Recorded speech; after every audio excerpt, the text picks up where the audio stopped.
Olá pessoal, tudo bem? Aqui é o professor Guilherme novamente para dar continuidade nos nossos estudos a respeito de ótica geométrica. Hoje, a introdução de um assunto extremamente importante para as provas de vestibular, que é lentes esféricas. Legal? Então nós vamos fazer aqui uma divisão das lentes esféricas de acordo com a sua geometria e também com relação ao seu comportamento óptico. Então o primeiro grupo que nós estudamos das lentes é o grupo das lentes de extremidades, lentes de bordas finas. Muito bem. Então, o grupo das lentes de bordas finas, a primeira lente seria essa aqui, ó. Muito bem.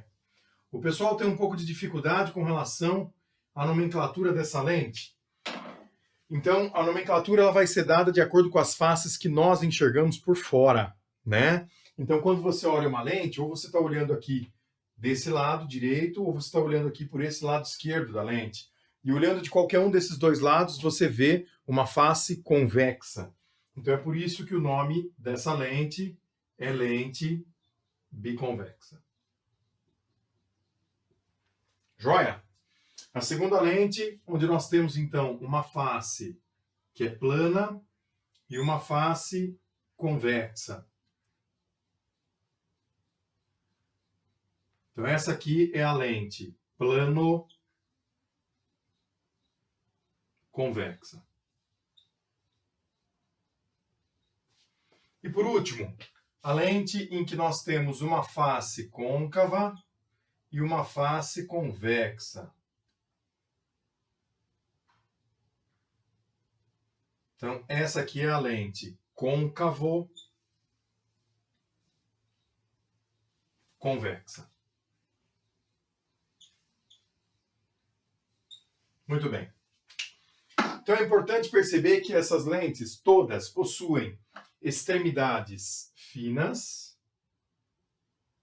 Todas são terminadas com a palavra convexa. Tá legal? E todas apresentam um mesmo comportamento óptico. Eu vou discutir em breve esse comportamento óptico, que na verdade nós sabemos que pode ser de dois tipos. Os raios de luz, ao atravessarem uma lente, eles podem se convergir para um ponto comum ou divergir de um ponto comum.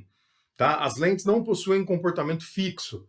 Se você mudar o índice de refração da lente ou do meio no qual essa lente está inserida, o seu comportamento óptico pode variar. Tá? Então isso é um ponto importante a ser discutido. Com relação à nomenclatura das lentes, eu vou colocar aqui embaixo uma observação. A questão de nomenclatura, ela segue uma regra. Quando nós falamos em nomenclatura, você vai sempre trabalhar em primeiro lugar, o primeiro é o nome da face cujo raio de curvatura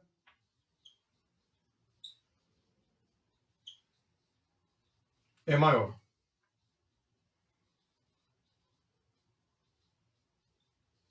Beleza? Então, em primeiro lugar, vem o nome da face cujo raio de curvatura é o maior. Por exemplo, se você observar aqui, a lente plano-convexa, ela tem uma face plana e uma face convexa. O raio de uma face plana, ele tende ao infinito. Então, ele é maior do que o raio da face convexa. Então, por isso que o nome da lente é lente plano-convexa. Tá legal?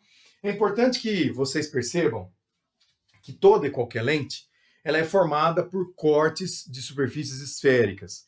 Aqui, como nós estamos planificando as lentes, elas vão ser cortes de circunferências. Então, nós vamos mostrar agora como é que pode ser feita uma lente a partir de corte de duas circunferências, tá legal?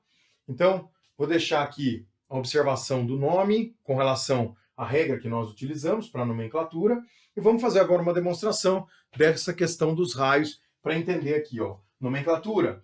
Em primeiro lugar, o nome da face cujo raio de curvatura é maior. Quem é o raio de curvatura dessas faces que nós estamos comentando? Muito bem. Então, esse raio de curvatura, ele se origina quando você corta uma circunferência para poder formar uma lente. Tá legal? Então imaginem que inicialmente nós temos aqui duas circunferências para formar uma lente.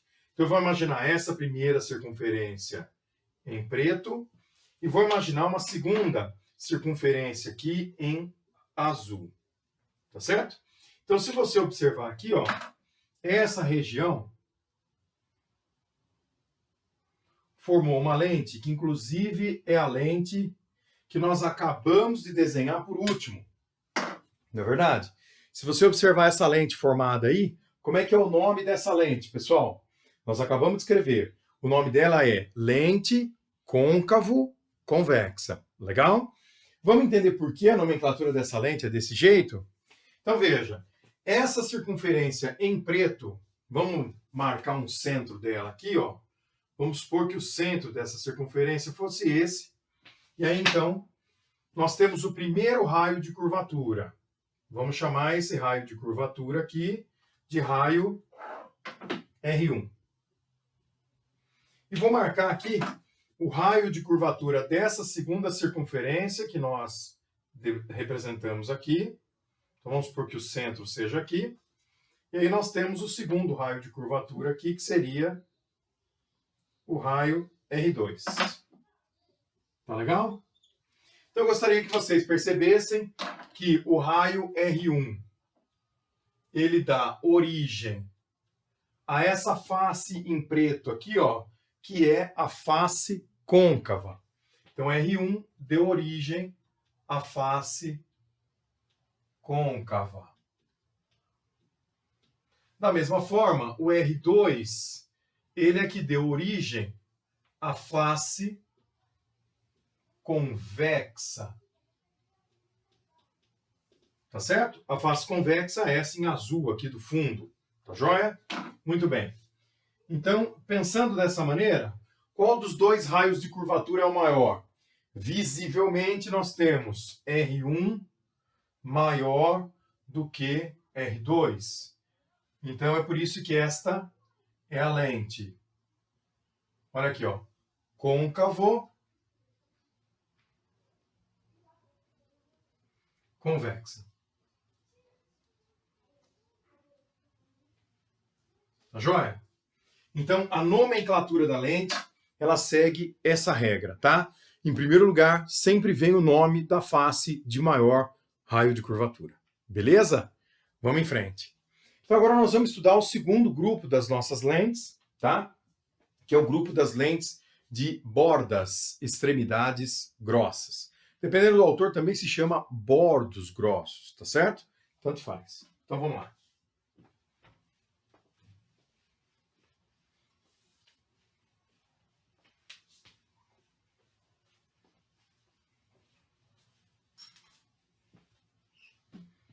Então, a divisão das lentes de bordas grossas.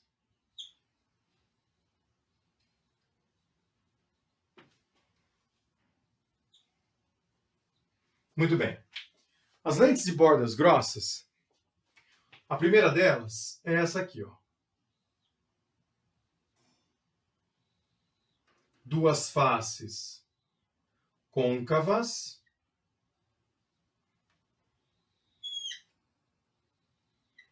Então, essa primeira lente,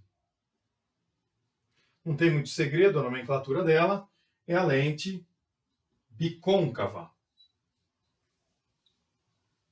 Tá legal? A segunda lente, ela tem uma face plana e uma face côncava.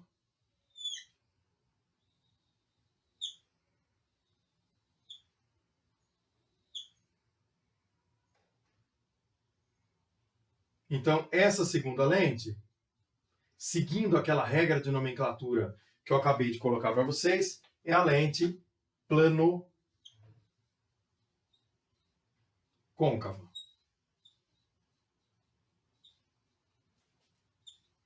E por último, uma lente onde nós temos uma face que é convexa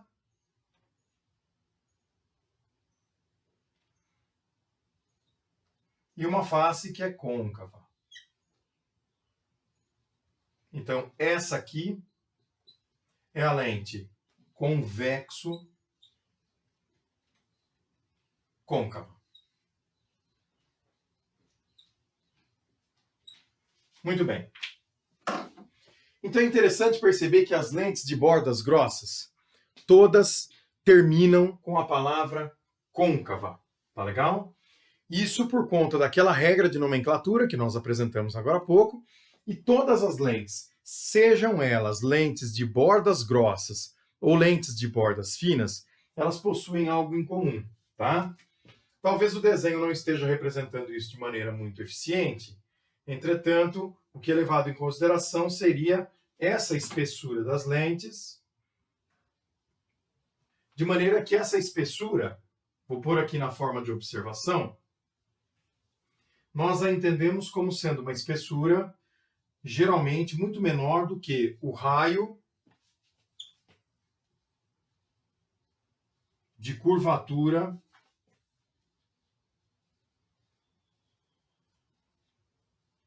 das suas faces.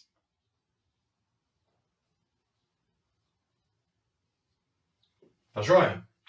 Então, sempre que nós estivermos trabalhando com lentes esféricas, e olha o termo, delgadas. Às vezes os alunos acham que as lentes delgadas são só as lentes de bordas finas. Não. Qualquer lente, lente de borda fina ou lente de borda grossa, desde que a sua espessura não seja muito próxima do raio, então essa lente pode ser chamada de lente delgada. Se a espessura for muito menor do que o raio, como seria a situação que eu estou imaginando aqui, tá certo? Então aí nós as chamamos de lentes delgadas.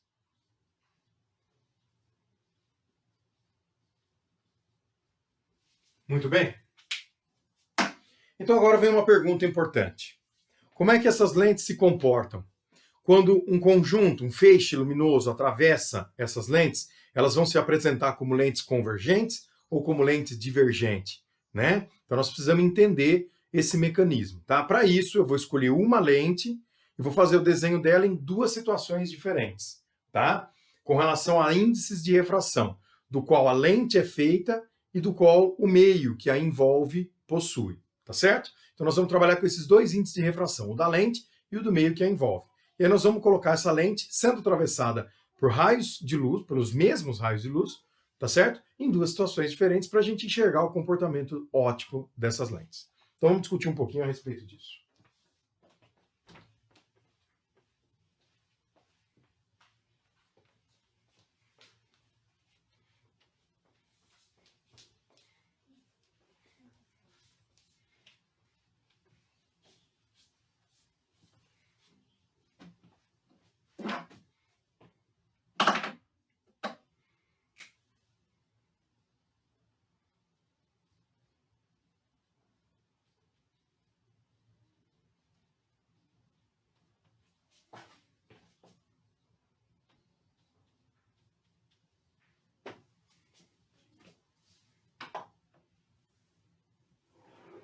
Muito bem.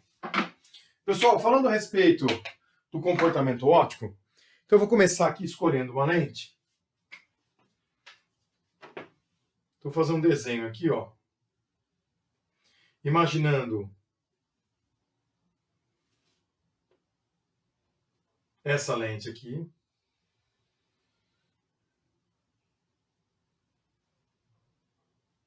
Vou aumentar um pouquinho o tamanho dela, que senão ela fica muito pequenininha. Fica difícil da gente enxergar o trajeto da luz. Tá legal? Então vamos lá. Essa vai ser a nossa lente.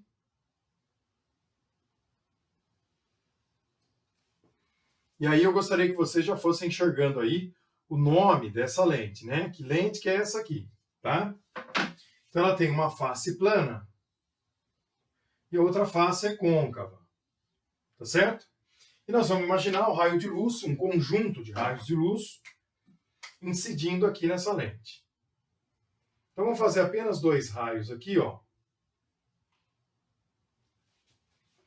Nós sabemos já lá do nosso curso de refração que toda vez que um raio incide perpendicularmente em relação a uma superfície, ele passa sem sofrer desvio. Então é por isso que eu já fiz a representação da luz aqui, ó, entrando na lente em linha reta, sem sofrer nenhum desvio, tá? E nessa primeira configuração, nós vamos trabalhar com o que existe de mais comum no nosso cotidiano, tá? O que existe de mais comum? É a nossa lente ser mais refringente do que o meio que a envolve. Que seria você usar uma lente de vidro no ar, uma lente de policarbonato, que são as lentes hoje em dia, né, o material de que são feitas as lentes atualmente. Policarbonato é um material que possui um índice de refração maior do que o do ar. Qualquer meio possui um índice de refração maior do que o do ar, a não ser que seja o vácuo, tá? Então, esse é o caso mais comum. A nossa lente ser o meio mais refringente e o que envolve essa lente ser o meio menos refringente. Tá certo? Então eu vou traçar aqui uma reta normal. Lembrando que essa reta normal, vamos imaginar que aqui, ó, fosse o centro. Se eu continuasse essa circunferência, vamos imaginar que aqui fosse o centro. Então eu vou traçar aqui uma reta radial que forma 90 graus com relação ao ponto de incidência da luz. Vamos fazer isso dos dois lados, tá? Então, essa aqui é a nossa reta normal. Tá joia? Então, aqui nós temos o ângulo de incidência, né? Quem é o ângulo de incidência? É o ângulo entre o raio de luz e a reta normal. Então, olha ele aqui, ó. O mesmo ângulo de incidência dos dois lados. E aí, o que nós fazemos agora, nada mais é do que usar uma propriedade da refração da luz. Quando um raio de luz passa de um meio mais para um meio menos, ele afasta da normal. Então, se você quiser ter uma referência, você pode até fazer a direção inicial da luz, que era essa aqui. E agora você faz os raios luminosos afastando em relação ao normal, ou seja, afastando em relação ao normal seria abrindo aqui mais para essa região, distanciando mais dessa linha pontilhada em preto. Então, para isso ficar padronizado, você deve escolher um ponto, eu vou escolher um ponto aqui em cima, e fazer a abertura desse raio em relação àquele ponto, porque aí todos os raios vão ter a mesma abertura, tá certo? Então nós vamos fazer a mesma coisa do outro lado, olha só. Então a abertura da luz em relação àquele ponto.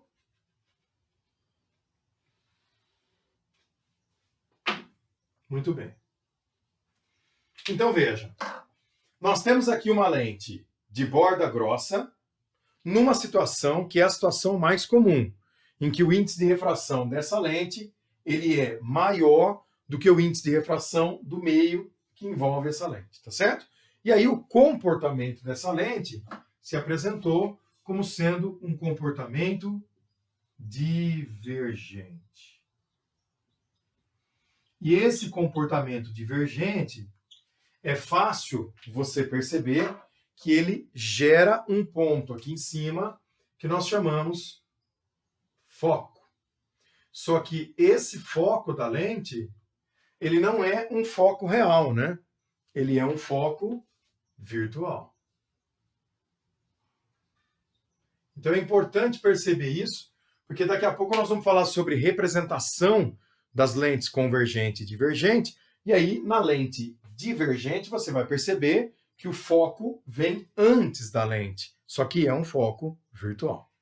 Então vamos procurar fazer o mesmo desenho agora, só que invertendo os índices de refração. Nós vamos trabalhar com a mesma lente, mas vamos trocar os índices. Vamos ver?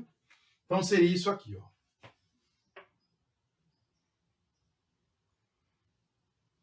Então vamos imaginar essa nossa segunda lente aqui sendo a mesma lente, tá legal? Então vamos trabalhar com a mesma aqui, ó.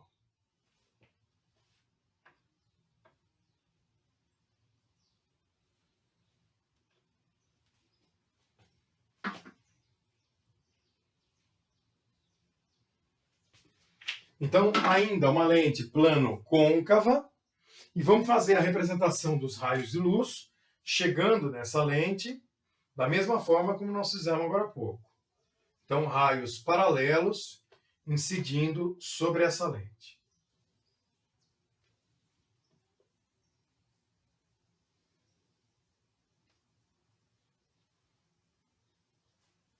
Tudo bem?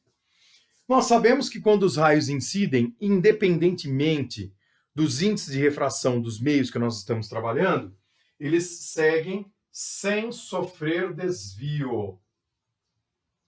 Então, o raio passa reto aqui, ó.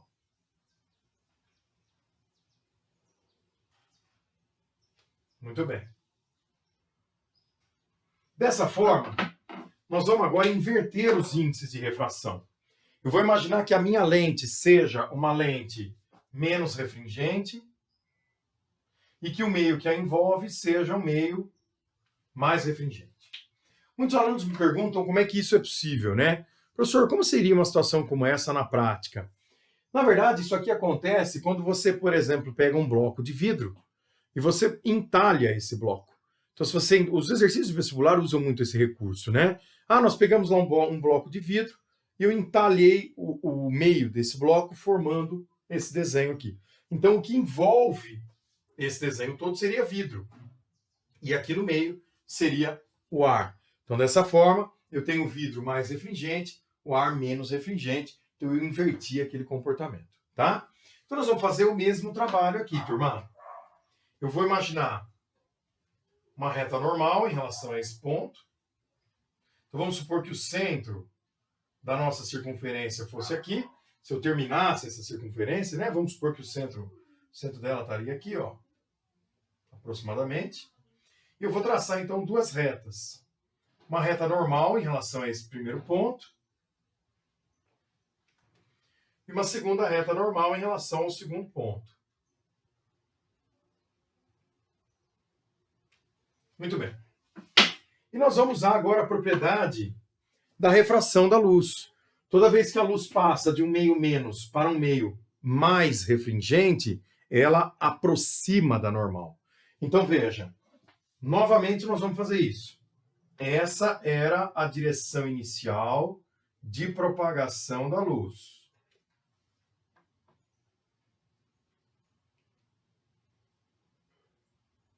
E, ao cruzar a interface lente-ar, ou não, no caso aqui, lente-vidro, então o raio de luz está indo do meio menos para o meio mais refringente, então ele aproxima da normal, ou seja, ele chega próximo dessa reta pontilhada em preto.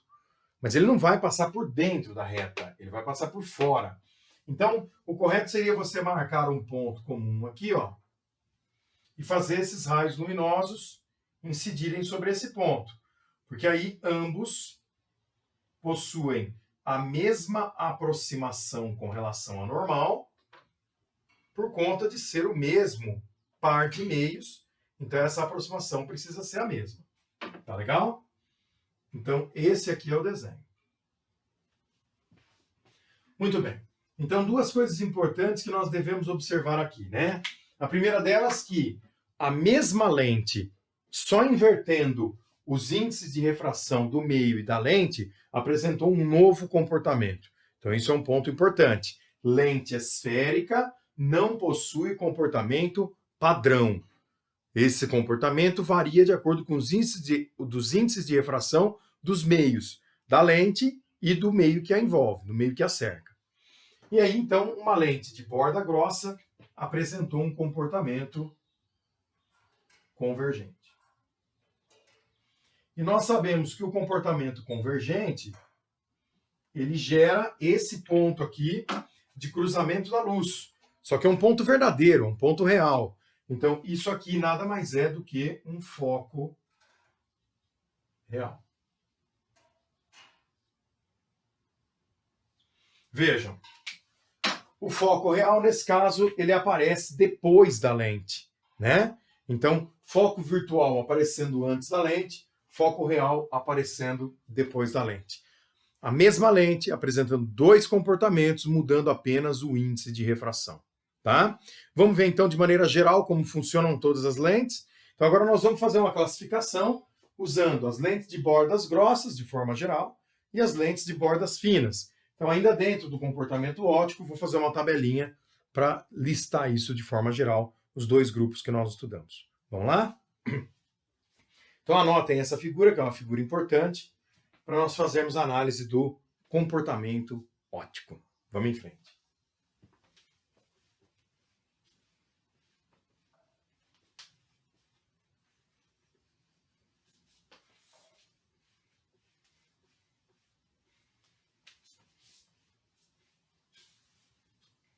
Muito bem, pessoal. Então, esse comportamento óptico, eu vou escrever aqui novamente.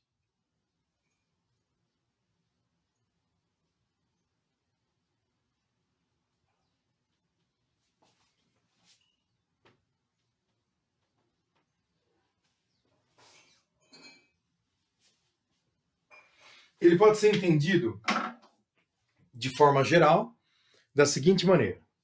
O caso que mais nós utilizamos é quando o índice de refração do material de que é feita a lente é maior do que o índice de refração do meio que envolve essa lente.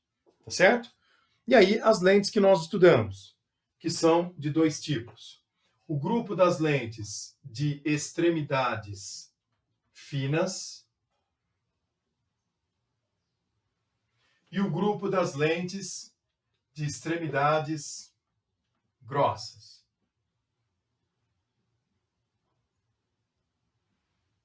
Muito bem. Então, vamos fazer uma tabela aqui.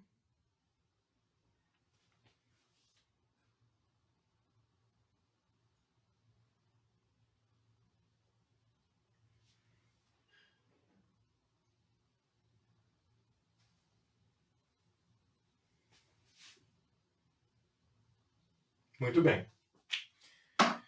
A lente que nós estudamos agora há pouco, em que nós fizemos aquele desenho do comportamento óptico, foi uma lente de borda grossa. E o primeiro caso que eu desenhei é o caso geral, em que o índice de refração da lente é maior do que o do meio. E aquela lente de borda grossa apresentou um comportamento divergente. Então, o caso comum é esse. Lentes de bordas grossas, cujo índice de refração da lente é maior do que o do meio, apresentam um comportamento divergente. E aí as lentes de bordas finas é que apresentam um comportamento convergente. Tá joia? Se eu fosse estudante, eu colocaria um asterisco aqui, chamando a atenção que esse é o caso que mais aparece. Porém, não é o único. Então, se você inverter, colocar o índice de refração da lente sendo menor do que o índice de refração do meio, invertem-se os comportamentos. E aí a lente de bordas finas passa a apresentar comportamento divergente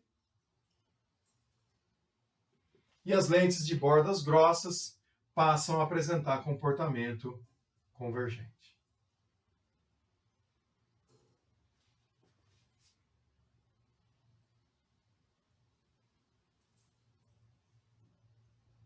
Muito bem. Isso aqui eu gostaria que tivesse de maneira muito clara nos seus estudos, tá? Para um aluno que presta vestibular, essa tabela é extremamente importante, porque muitas vezes você não se dá conta que o exercício inverteu os índices de refração e aí as lentes passam a apresentar comportamentos diferentes, né? E isso pega o estudante desprevenido, né? E esse geralmente é um tipo de questão que poucas pessoas costumam lembrar, tá bom? Então, de olho nisso aqui, informação de ouro, guarda essa tabelinha, põe em cima da mesa na hora de estudar, fica com ela ali para não cair nas armadilhas dos exercícios. Beleza? Então agora o que nós vamos fazer? Nós vamos fazer uma representação geral, uma representação técnica das lentes, de acordo com a sua estrutura. Não mais fazendo um desenho, uma cópia da lente, e sim fazendo um desenho técnico da lente. Tá certo? Então esse desenho vai ser em cima do comportamento óptico e não do formato. Tá? Então vamos lá. Esse desenho que nós fazemos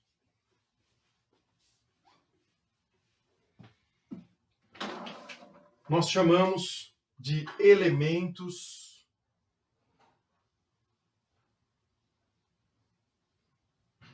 das lentes.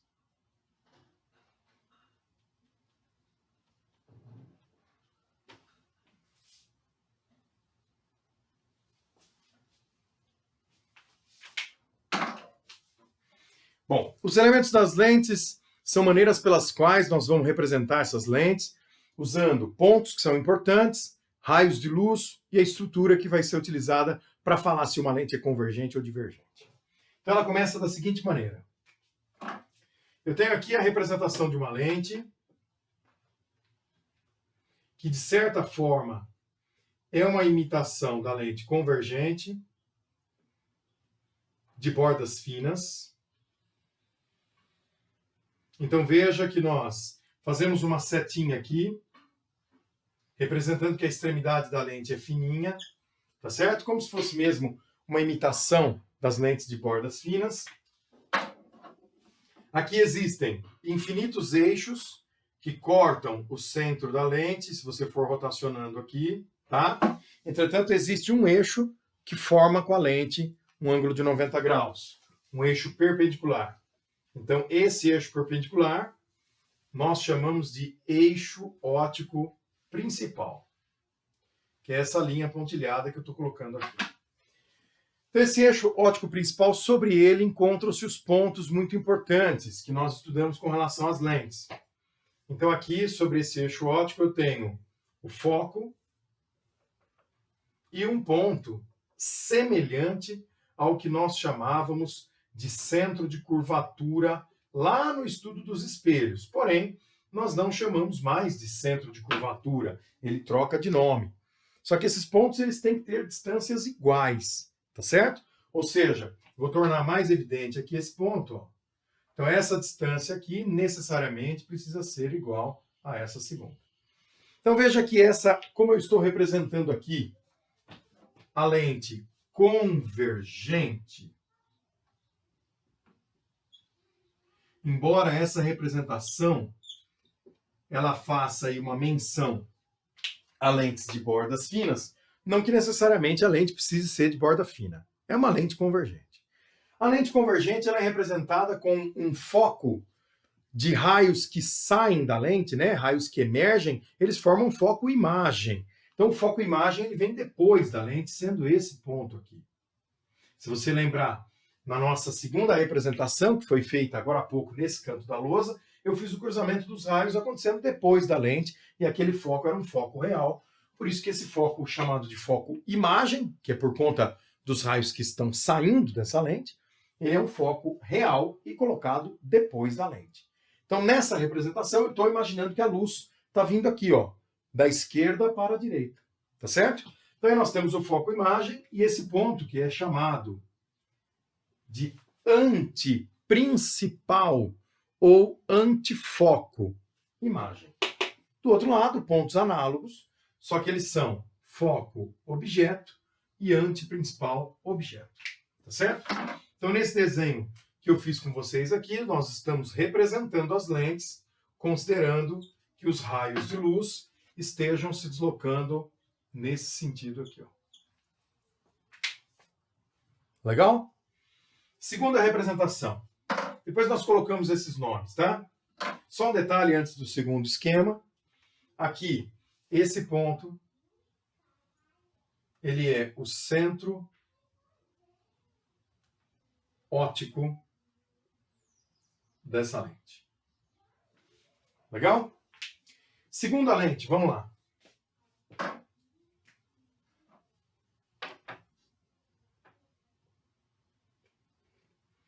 Então, a nossa segunda lente,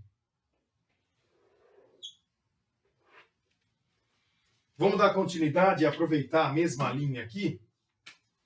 Vamos ver se vai ser possível fazer o desenho dessa segunda lente. Vai dar. Vou aproveitar essa linha que nós temos aqui. Vamos dar continuidade nela.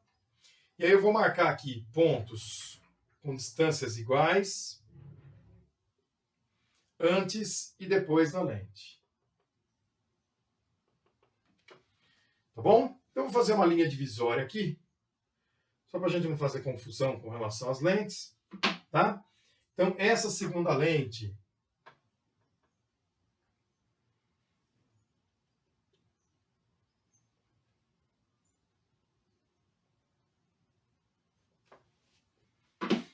como ela vai representar uma lente divergente, nós fazemos como se fosse uma setinha ao contrário nas extremidades dessa lente, tá?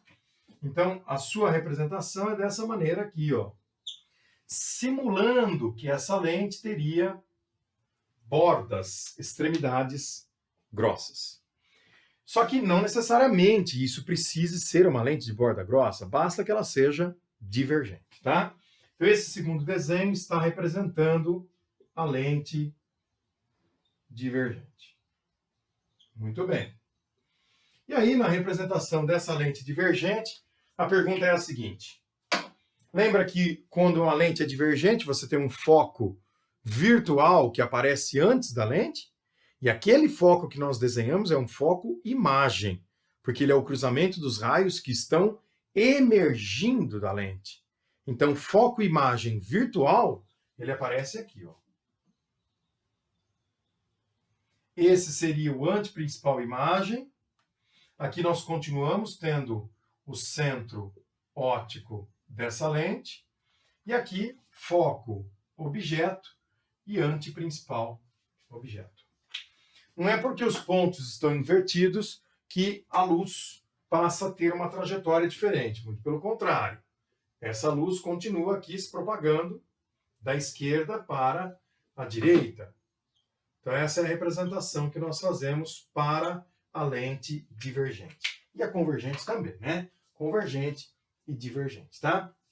Então, de olho nessa representação, de olho nesses pontos, isso tudo é muito importante, tá? Para você poder, na hora de fazer o desenho do raio de luz e representar como é que forma a imagem de acordo com a posição do objeto, esses detalhes todos precisam estar corretos, porque senão você acaba formando aí uma imagem que não existe, tá certo?